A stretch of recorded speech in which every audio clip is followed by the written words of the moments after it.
Hello everyone, कैसे हैं आप सभी। तो आपकी ज़िंदगी बहुत ही अनमोल है। इसकी कद्र और कोई करे या ना करे, लेकिन आपको करनी ही चाहिए। आप अपने आप को समझिए, अपनी ज़िंदगी को समझिए और अपनी ज़िंदगी को सही तरीके से चलाने के लिए, उसमें सफलता पाने के लिए कुछ नियम अपनी ज़िंदगी के बनाइए, कुछ सिद्धांतों को बनाइए। चाहे कुछ भी हो जाए, आप अपने सिद्धांतों से पीछे नहीं हटेंगे। दुनिया लाख आपको गलत रास्ते पे ले जाने की कोशिश करे, चाहे कुछ भी कहे, लेकिन आप अपने सिद्धांतों पे कायम रहेंगे। जो सोचा है पाने के लिए, वो आप पाके रहेंगे। चाहे कुछ भी हो जाए, दुनिया इधर की उधर हो जाए, तो आपको इस तरह से अनुशासित होना पड़ेगा। अब बात मैं करूं कि ऐसी कौन सी चीज़ है जो हमारी ज़िंदगी को बना देगी, ऐसे कौन से सिद्धांत है जो हमें फॉलो करने चाहिए। अब देखिए, पहली चीज़ तो ये होनी चाहिए ना कि आप कभी भी सिर झुका के अपनी ज़िंदगी नहीं निकालेंगे। चाहे कुछ भी हो जाएगा, एक इज़्ज़त की ज़िंदगी जिएँगे। आपके पास पैसे थोड़े कम हैं, सुविधाएँ ज़्यादा नहीं हैं, कोई बात नहीं है। तत्काल हर चीज़ नहीं हो सकती है। आप उसके लिए ग्लानि महसूस मत करिए कि मेरे पास ये नहीं है, मैं लोगों के बराबर खड़े नहीं हो सकता, कोई बात नहीं है। आप जो भी हैं, आपका व्यक्तित्व आपके लिए काफ़ी है। आपका व्यवहार, आपकी बातचीत का तरीका, आपकी जो विचारधाराएँ हैं, वो सारी चीज़ें। तो आप अपने सिद्धांतों में इसको ज़रूर शामिल करिए कि चाहे कुछ भी हो जाएगा, हमें सिर झुका के नहीं अपनी ज़िंदगी बितानी है, आत्मसम्मान के साथ हमें जीना है। जब भी जहाँ भी आपको ऐसा लगे कि हमारी इज़्ज़त की बात है, मेरे अब स्वाभिमान को ठेस पहुँचेगी, तो वहाँ से आप तुरंत आप वहाँ से अपना रास्ता बदल दें। ऐसे इंसान के पास कतई ना जाएँ जो बार-बार आपको नीचा दिखाता है, बार-बार हर बात में आपकी गलतियाँ निकालने की कोशिश करता है, आपको डिमोटिवेट करता है, आपकी अच्छाइयों को भी वो नज़रअंदाज जानबूझ के करता है। उसको पता है कि आपके अंदर ये अच्छाइयाँ हैं, लेकिन कभी भी उसको लोगों के सामने ना लाके आपकी कमियों को ही गिनाता है। तो ऐसे लोगों से आपको दूरी बनानी चाहिए। हाँ, अब ऐसे लोगों में कुछ लोग ऐसे होते हैं जिनसे हम दूरी नहीं बना सकते। घर परिवार के लोग होते हैं, तो जानते हैं ना कि दूरी कई तरह की होती है। एक तो होता है कि आप सामाजिक रूप से दिखा के बनाते हैं, एक होता है मानसिक रूप से। सामाजिक रूप से आप नहीं दिखा सकते, तो मानसिक रूप से दूरी बनाइए।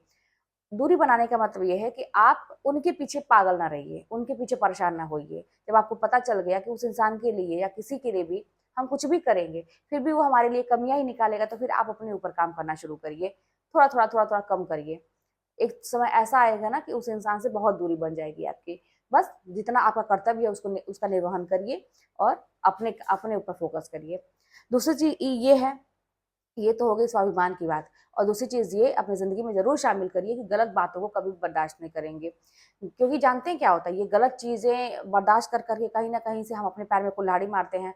जब हमारे साथ गलत होता है तो हम उसको मतलब उस पे आवाज़ नहीं उठाते हैं। हमें ऐसा लगता है कि नहीं, बोलना सही नहीं है। ठीक है, आप 1 बार चुप हैं, 2 बार चुप हैं, लेकिन आप देखेंगे कि लोग ये जब समझ जाते हैं ना कि ये कमज़ोर है, ये कुछ बोलेगा नहीं, चाहे इसको कुछ भी कहो, और जगह तो दाल नहीं गलने वाली है, लेकिन इसको कुछ भी कहो तो ये बोलेगा नहीं, तो चलो इसी पे अपना निशाना साधते हैं, अपना उल्लू इसी पे सीधा करते हैं। तो आपको भी इतना सस्ता होने की ज़रूरत नहीं है। अपने ज़िंदगी के साथ, वही जो आपका एक व्यक्तित्व है, उसके साथ खिलवाड़ करने की ज़रूरत नहीं है। नहीं, गलत चीज़ें हैं तो आपको बर्दाश्त करने की ज़रूरत नहीं है। आपकी गलती है तो आप सिर झुका के मतलब एकदम से स्वीकार करिए कि हाँ भाई ठीक है, मेरी गलती है, आप जो भी बोल लो, कुछ भी कर लो, कोई दिक्कत नहीं है, आपकी गलती है तो।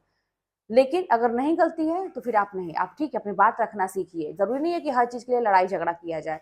हर चीज़ को कहने का एक तरीका होता है, अपनी बात रखने का तरीका होता है, ठीक है? लोग अच्छे से समझ जाएँ तो अच्छे से, नहीं तो आपको अगर स्टैंड लेना पड़ता है अपने स्वाभिमान के लिए, तो फिर आपको स्टैंड भी लेना चाहिए। देखिए, मैंने भी अपनी लाइफ़ में बहुत स्टैंड लिया है। आज अगर मैं नहीं ली होती तो शायद मैं भी घर के कोने में कहीं दुबकी पड़ी होती, मैं भी लाइफ़ में कुछ नहीं कर पाती। आज उसी का नतीजा है कि मैं खुल के साँस ले पा रही हूँ, मैं जो चाह रही हूँ मैं कर पा रही हूँ। और किसी को, जो कुछ लोगों को ऑब्जेक्शन तो हमेशा रहेगा, लेकिन अब वो लोग भी अब मुझसे तर्क-वितर्क नहीं, मुझसे उलझते नहीं हैं, इसलिए क्योंकि जान चुके हैं कि मैं हूँ क्या चीज़। क्योंकि वही बात है, संकोच पहले कि नहीं बोलना है, नहीं बोलना है, लोग क्या कहेंगे, नहीं बोलना है। थोड़े से आप सीधे सच्चे हैं, अपने आप में रहने वाले हैं, तो कुछ भी कोई कह के निकल जाए, तो अब ऐसा नहीं होता है। तो बस तब लोगों का मुँह बंद हो जाता है। और फिर जब आप सफल हो जाते हैं, जब आप अपनी ज़िंदगी पे इतनी मेहनत करते हैं, इतनी मेहनत करते हैं कि आपकी बिगड़ी हुई ज़िंदगी भी बन जाए। ज़िंदगी भी कहे कि चलो यार छोड़ो, चलो तुमको एक मौका और देते हैं। तो फिर होता है ना कि भगवान की परीक्षा भी, कितना परीक्षा भगवान लेंगे, उसका भी अंत होता है। तो जब आप इतनी कड़ी मेहनत करते हैं अपनी ज़िंदगी को बनाने के लिए और ज़िंदगी बन जाती है, आप सफल हो जाते हैं, तो लोगों का मुँह अपने आप बंद हो जाता है। कुछ लोग तो हमेशा बोलते रहेंगे, लेकिन आपको अपने अंदर संतुष्टि रहेगी कि मैंने जो चाहा वो किया। आप सुखपूर्वक, शांतिपूर्वक अपना जीवन जिएँगे। तो अपने ज़िंदगी के लिए सिद्धांतों को बनाइए ज़रूर, नियमों को बनाइए ज़रूर। आपको ऐसा होना चाहिए कि ऐसा ना हो कि मेरे दिमाग में कुछ और चल रहा है, मेरी ज़िंदगी के जो उसूल है वो कुछ और हैं, और क्या कहते हैं कि लोग कुछ और कहना चाहें उसको, मेरी बात को काट के कुछ और कह रहा है तो मैं उनकी बात मान लूँ। मुझसे जो कह रहा है मैं उसकी बात मानते चला जा रहा हूँ। उसने कहा कि तुम ऐसे करो, ठीक है मान लिया, तो वो ऐसे करो मान लिया, ऐसे करो मान लिया। सोचा कुछ और था, हो कुछ और रहा है। नहीं, ऐसे नहीं जाने देना है। आप खुद अपना फ़ायदा नुकसान सोचिए, क्या करना है लाइफ में, क्या नहीं करना है। एक ऐसा डिसीजन लीजिए जो बार-बार बदलना नहीं चाहिए। कि कितना भी लोग आपको समझाएँ, कितना भी लोग कुछ कहें, लेकिन आपने जो डिसीजन ले लिया अपनी लाइफ के प्रति सक्सेस पाने के लिए, तो फिर आपको उसी पे अडिग रहना है। और आपसे बेहतर कोई नहीं जान सकता ना कि आपको सफल कैसे होना है, आपकी कमियाँ क्या हैं, आपकी ज़िंदगी में क्या दिक्कत है, उसको सुधारना क्या है। कुछ चीज़ें ऐसी होती हैं जो दुनिया को नहीं पता होती है, वो अंदर ही अंदर आपको खाती जाती है, आप उस घुटन को महसूस करते हैं। तो अपने ऊपर काम करिए, अपने ऊपर विश्वास करिए, अपने अंतरात्मा पर विश्वास करिए। तो चलिए मिलते हैं नेक्स्ट वीडियो में, कोई बात होगी तो कमेंट के माध्यम से बताइएगा।